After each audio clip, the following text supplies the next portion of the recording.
Greetings! The time has come at last to talk about synthesis. So today, I'm going to go over the basic architecture of a synthesizer and talk about what medium we're really working with here. So there are many different types of synthesis out there nowadays, and each has their own unique characteristics, advantages, disadvantages, and sound. But for the purpose of this series, we're going to talk about the most fundamental, cohesive, historically significant, and easiest to learn form of synthesis, analog subtractive. This can also be applied to most all other forms of synthesis, so I recommend everyone start here. So analog means that the medium we are working with here is voltage as opposed to binary data like ones and zeros from a computer.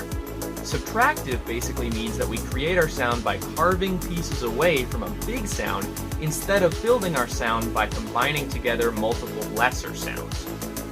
So let's look at the architecture of a typical synthesizer.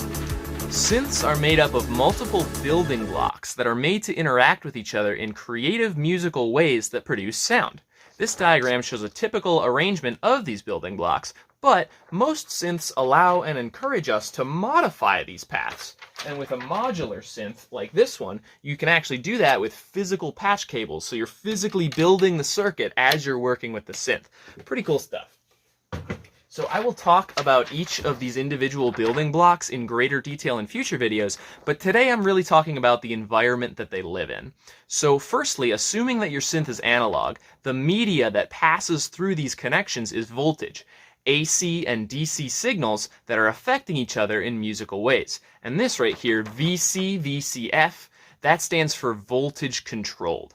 Each module, of course, has inputs and outputs, and you can connect any output to any input safely, and you might get some interesting results. But certain outputs are generally designated for certain inputs for a particular reason, which you'll see in the future. One of the biggest early stumbling blocks in learning synthesis is learning the difference between an audio signal and a control signal. So it's simple. Audio signals are what you're actually hearing come through the speaker with your ears, where a control signal, you can't hear the direct sound of it through the speakers, but you can hear the effect that the control signal has on an audio signal that it is controlling.